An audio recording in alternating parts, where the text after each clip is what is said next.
मिला करते हैं इसके बारे में.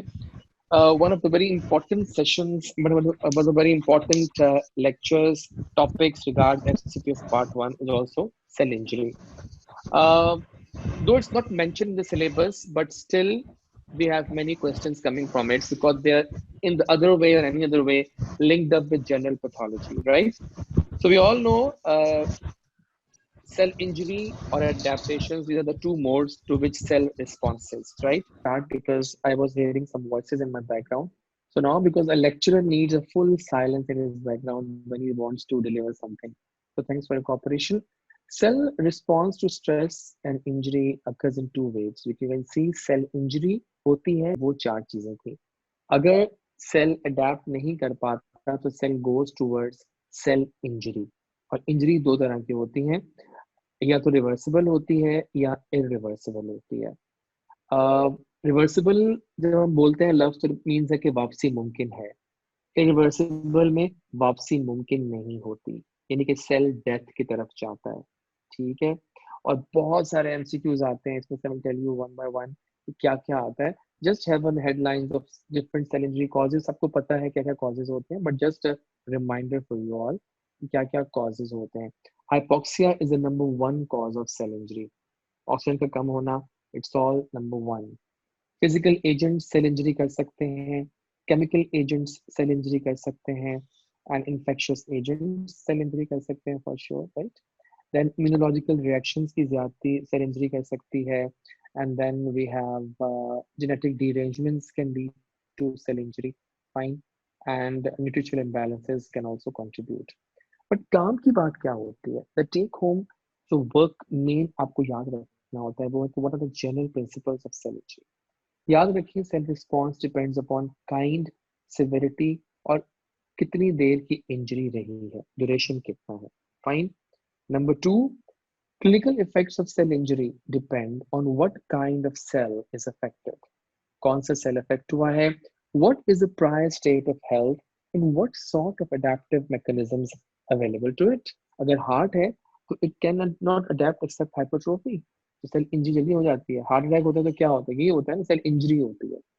रिवर्सिबल एंड देन इरिवर्सिबल भी हो सकती है. Fine. So major sensitive cell components which can get injury are these. पहला है cell membrane. Second is mitochondria or aerobic respiration. Third is ribosomes, यहाँ पर होती है protein synthesis. And fourth is a nucleus, genetic integrity. So these four are the major sensitive cell components जहाँ पर target होता है cell injury के होने का. Fine. And they are all interdependent, so no matter what kind of injury occurs first, many systems are affected. ये देख रहे हैं आप, बड़े फेमस ये लाइक फ्लो चार्ट है. this of injurious stimulus causing there and decreasing ATP, loss of cell injury dependent cell functions, mitochondria, membrane damage. और इसमें छुपा है एक MCQ. What is that MCQ? What is the first sign of a reversible cell injury? The first sign of a reversible cell injury is cell swelling. जब भी cell swell होगा तो ये फर्स्ट साइन होता है रिवर्सिबल सेल इंजरी का. और irreversible का सेल इंजरी का फर्स्ट साइन क्या होता है, मेम्ब्रेन डैमेज. जो मेम्ब्रेन डैमेज होती है तो वो पहली निशानी होती है कि cell is going in an irreversible mode. और confirm, what is the very famous MCQ of exams, what is the hallmark of irreversible cell injury?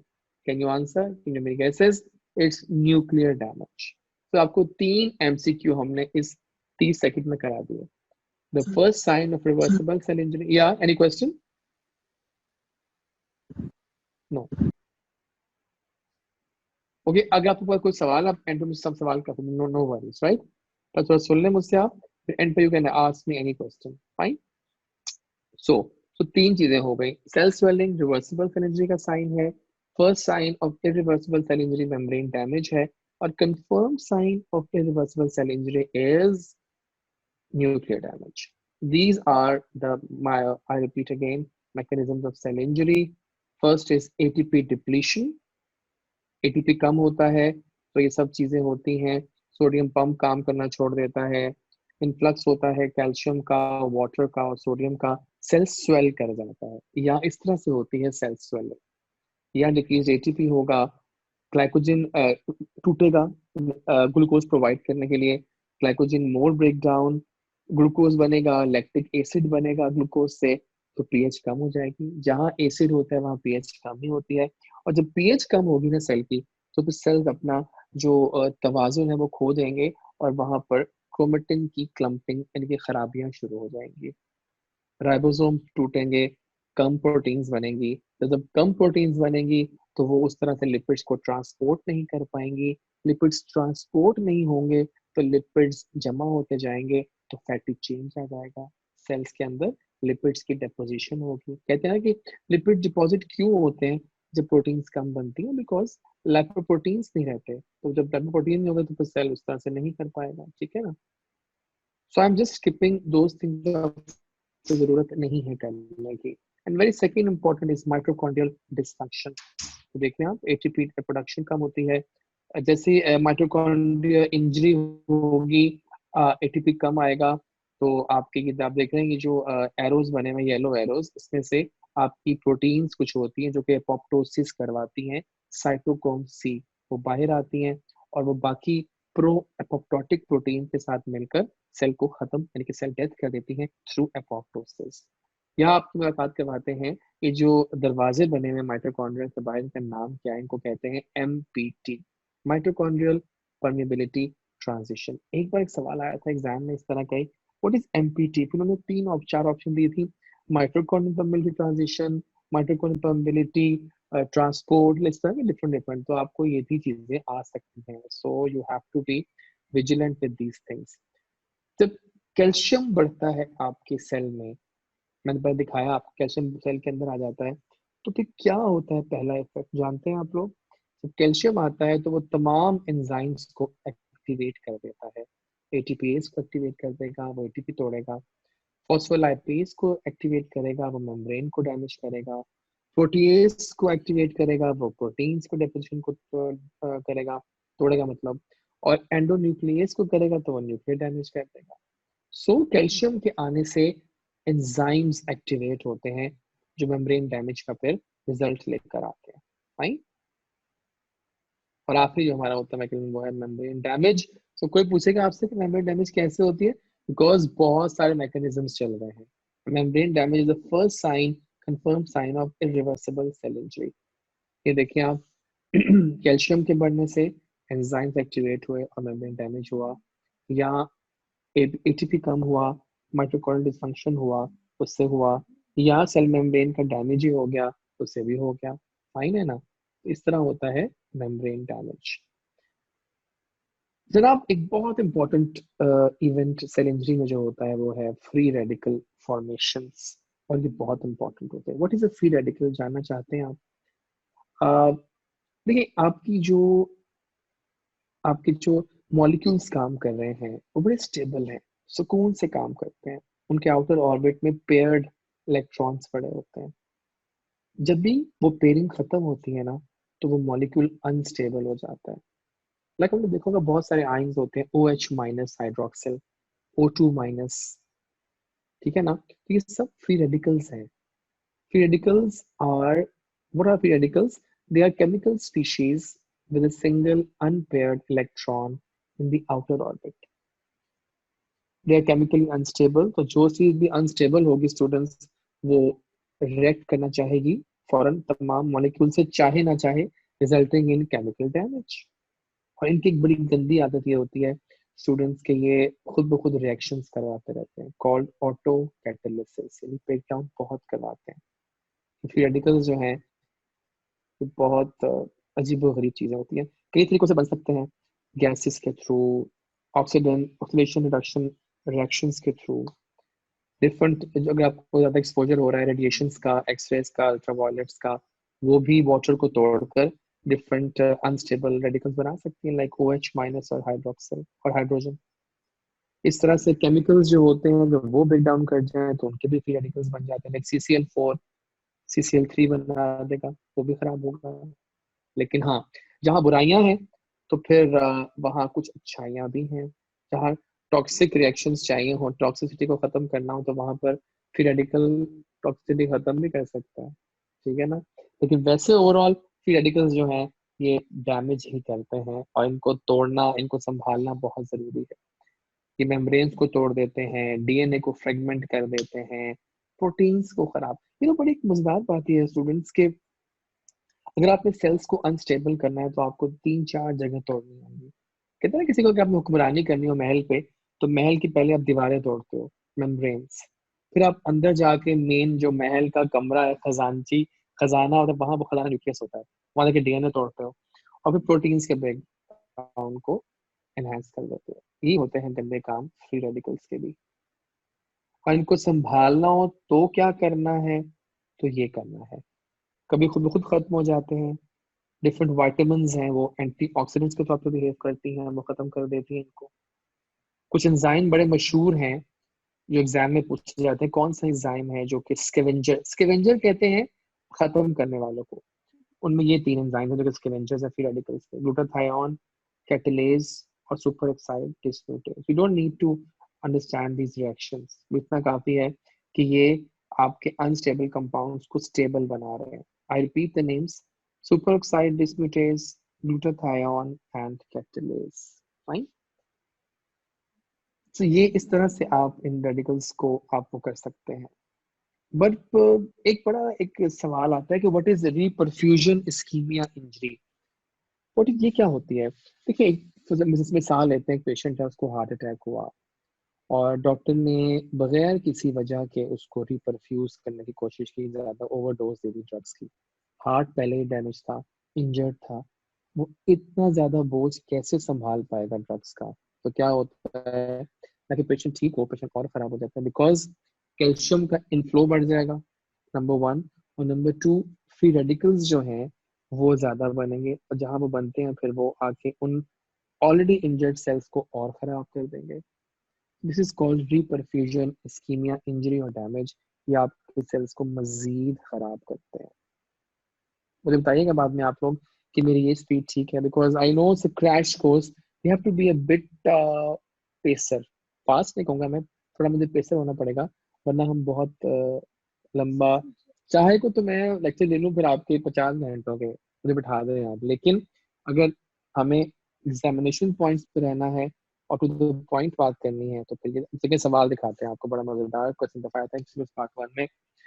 A 53 years old male who is developing an acute MI from coronary occlusion has a reversible injury to the myocardium when, इनमें से क्या होगा। तो ये होगा, क्या glycogen Diplo होगा तब, क्या सोडियम बढ़ेगा तब, न्यूक्लियाई अंडरगो डैमेज, पीएच कम होगा, या ब्लेब्स बनेंगे। तो अब ज्यादा बड़ा आसान जवाब है इसका, न्यूक्लियाई अंडरगो डैमेज। तो हॉल मार्क याद रखें मेरे students, hallmarks of irreversible cell injury to myocardium is when nuclei undergo damage. Fine.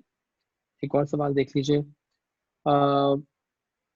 Even after thrombolytic therapy to restore coronary blood flow early in the course of a myocardial infarction, a reperfusion injury occurs because, देखिए आप options क्या क्या हैं और क्या लगता है आपको क्या सही होगा। और ये मैं अभी आज कुछ सवाल नहीं पूछ रहा आपसे, बिकॉज फर्स्ट सेशन, सो इसका जवाब क्या होगा, increase in toxic oxygen radicals. Fine. ये होते हैं आपके कि क्या इंजरी हो गई, ये रिपरफ्यूजन इस्कीमिया इंजरी का सवाल आ गया है, ठीक है ना। Features of hypoxic injury include all the following except, सब तो एक्सेप्ट का ट्रेंड खत्म होगा, लेकिन फिर भी कभी कभी आ भी सकता है। इसमें जवाब क्या होगा, एपोप्टोसिस, बिकॉज बाकी सब फीचर्स तो इंजरी की है, लेकिन बाकी 4 फीचर, एक फीचर जो है वो एपोप्टोसिस, वो सेल डेथ की है, वो फिट नहीं होती है, ठीक है। तो जनाब ये है आपका reversible and irreversible cell injury. ये देखिए आप 1 मिनट ले लें आप, और जरा गौर से देखिए इन चार्ट्स को, मैंने सब बताया आपको, वो सारा इसके अंदर मिल जाएगा आपको। स्कीमिया हुआ, माइटोकॉन्ड्रिया डैमेज हुआ, एटीपी कम हुआ, पंपिंग खराब हुई, पानी अंदर आ गया, वाटर, कैल्शियम, सोडियम इनफ्लक्स हुआ, सेल स्वेलिंग हो गई, सेल के ऊपर जो छोटे छोटे माइक्रोविलाई बने होते हैं वो गायब हो गए, अब्जॉर्प्शन कम होगी। ब्लेब्स क्या होता है, मतलब ब्लेब्स, ब्लेब्स क्या होता है जनाब, ब्लेब्स होते हैं आउट पाउचिंग्स बन जाती हैं आपके सेल्स के पास, लाइक जंग से पहले जो घबराहट होती है ना इंसान को, मैं जंग में जा रहा हूँ, वो ही सेल्स पे भी पड़ती है। सेल थोड़े से घबराते हैं और अपने आउट पाउचिंग निकालते हैं, उन्हें ब्लेब्स कहते हैं। माइलिन फिगर्स हैं, मेम्ब्रेन डैमेज हो जाती है तो उनके छोटे छोटे मॉड्यूल्स बन जाते हैं, इसमें लिपिड्स होती हैं, प्रोटीन्स होती हैं, माइलिन फिगर्स कहते हैं। और नीचे देखिए आप लोग ग्लाइकोलिसिस हो रही है, पीएच कम हो रहा है, इरिवर्सिबल इंजरी में देखिए पहला पॉइंट क्या है, मेम्ब्रेन इंजरी। और उसके बाद irreversible cell injury, cell death, enzymes हुए, कैल्शियम आया और उसने आके एंजाइम्स को एक्टिवेट कर दिया। सो रिवर्सिबल और इरिवर्सिबल सेल इंजरी का टोटल जो आपका टेक होम मैसेज होगा वो यही होगा कि आपको कट ऑफ पॉइंट्स पता होने चाहिए और पता होना चाहिए आपको कि हमें किस तरह इसको आगे लेके चलना है और किस पॉइंट पे इरिवर्सिबल सेल इंजरी होगी।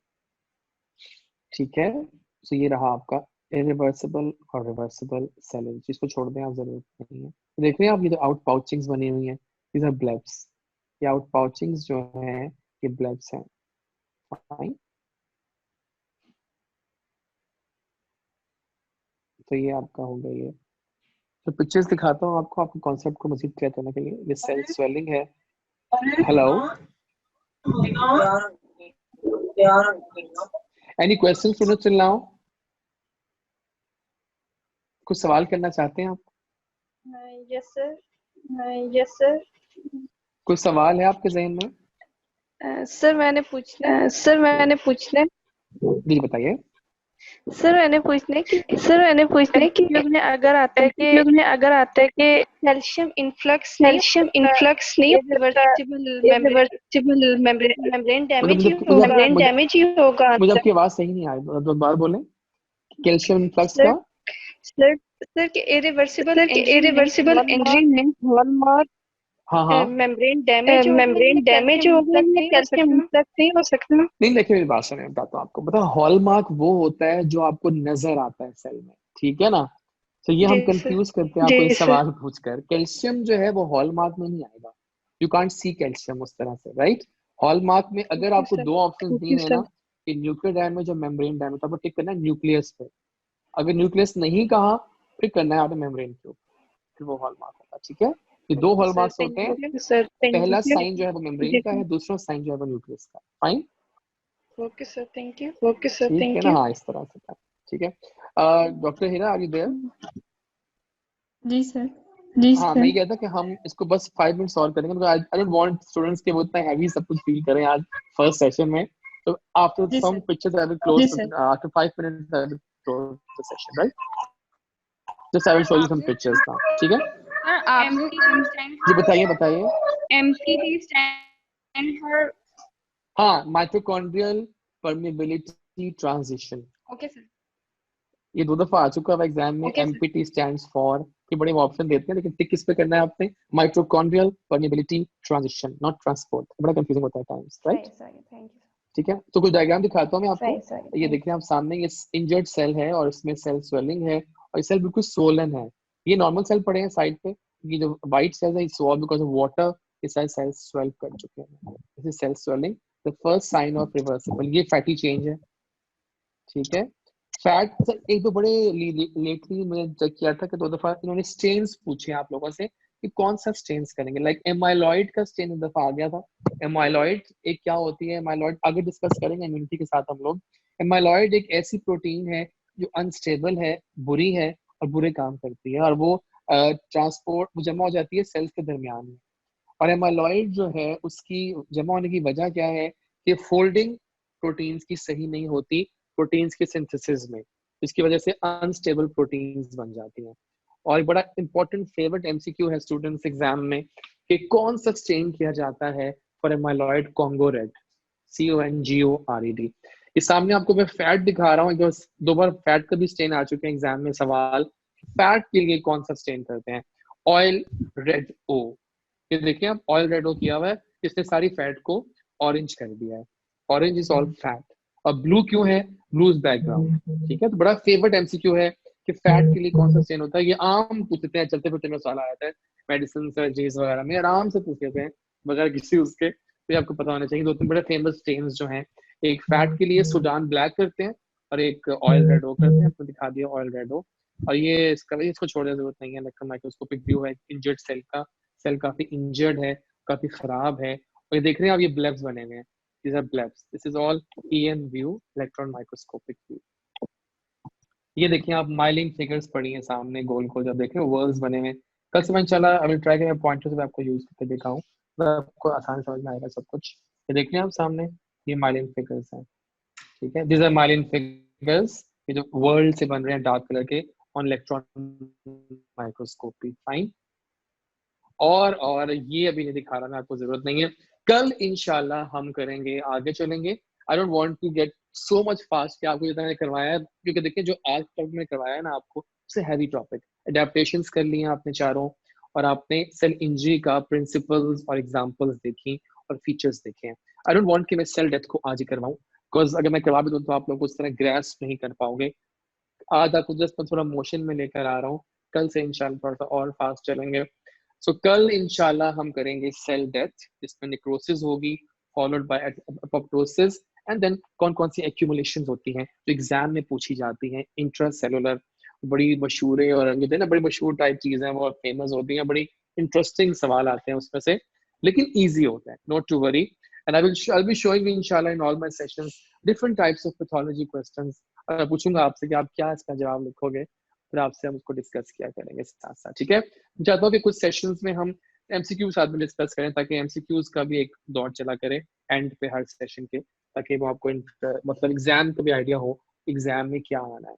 तो जनाब ये था आज का हमारा टेक होम मैसेज। क्या होगा स्टूडेंट्स, आज हमने किए हैं सेल अडैप्टेशंस और उनके एग्जांपल्स, उनके mechanism short, and then we just led to cell injury, और उसके कॉजेज देखे हमने, और उसके हमने कुछ एमसीक्यू सेशंस सवाल देखे जो आते हैं एग्जाम में, टिपिकल फेवरेट एक सवाल है वो, और किस किस तरह से मैकेनिज्म्स के थ्रू रिवर्सिबल और इरिवर्सिबल सेल इंजरी होती है।